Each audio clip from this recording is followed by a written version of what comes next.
So now let's discuss about the potential energy diagram and its related terms. So first, what is endothermic reaction? What is exothermic reaction?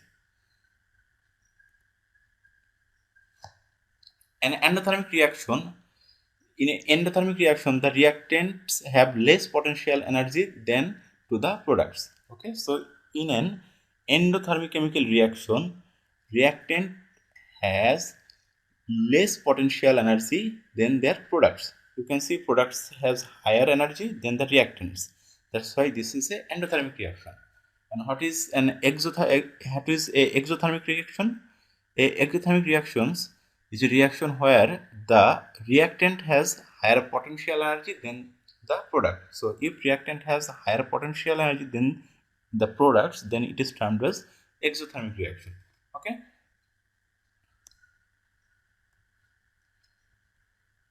So what is activation energy and what is activated complex? Activation energy is the minimum energy required to initiate a chemical reaction.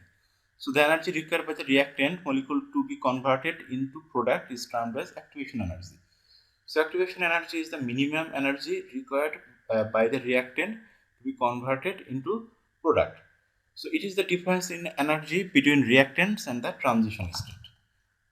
So what is activated complex? Activated complex is a group of atoms of reactant molecule that is unstable and breaks up or decompose at a defined rate to give the products of the reaction.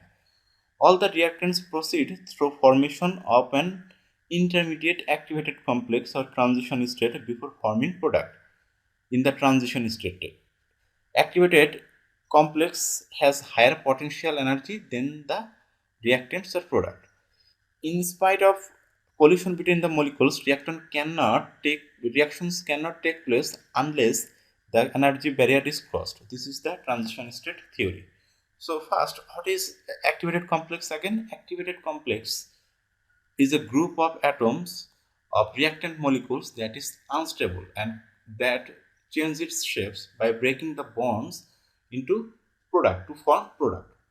Okay, so activated complex group of atoms of reactant molecules that is unstable and break up or decompose at a defined rate to give products. So what is transition state theory? Transition state theory is that in spite of collision between the reactant molecules, no product can be formed unless the reactant cross the barrier of activation energy. So this is the activation energy and this is the time.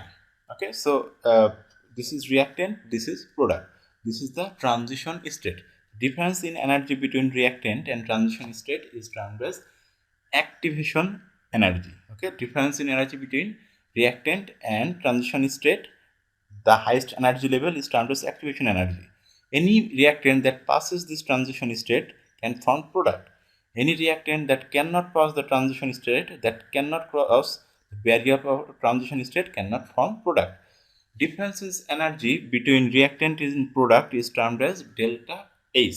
Okay, so if uh, the energy is higher in reactant, this is termed as exothermic reaction, and if the energy is higher in product, this is termed as endothermic reaction. Okay,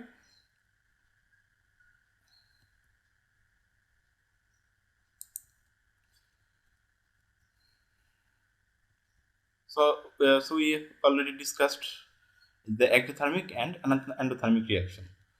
So try to write some differences between the endothermic and exothermic chemical reaction. The final homework for this chapter is why transition state is highly unstable. So we'll see now why transition state is highly unstable.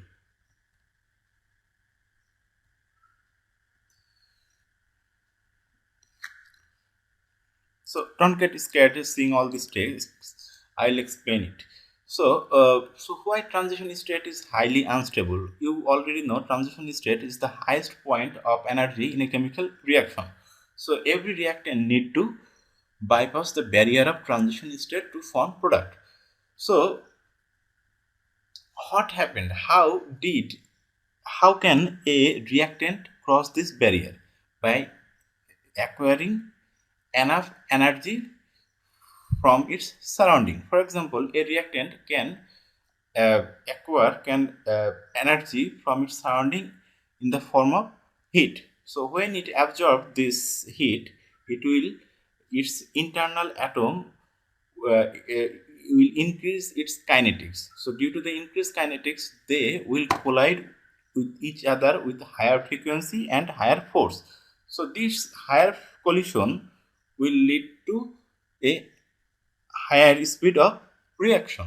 Okay, so in the transition state, they possess the highest amount of energy. That's why they at this point they can easily form the bond between them and produce a product. Okay, so as we said, in the transition state they has the highest kinetic energy, so they will jostle with other atoms and bonds, and individual bond will break, and these reactant molecules can then form product.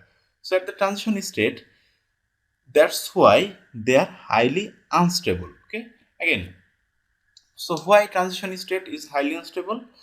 So at transition state, they has the highest energy. Okay, so they acquire this energy from their surrounding in the form of a heat. So with this higher thermal energy, the reactant molecules will increase the frequency and force of collision, and they will also jostle the atoms and bond within the individual molecule, making it more likely that bonds will break. Once reactant molecules absorbs potential energy to reach the transition state, it can proceed through the remainder reaction. That's why transition state is highly unstable. So let's summarize. What is a chemical reaction? A process which converts reactants into product. What are elementary and composite reaction? It's single step and multi-step chemical reaction. What is molecularity of chemical reaction? Number of reactant molecules involved in a chemical reaction. Why high molecularity reactions are rare?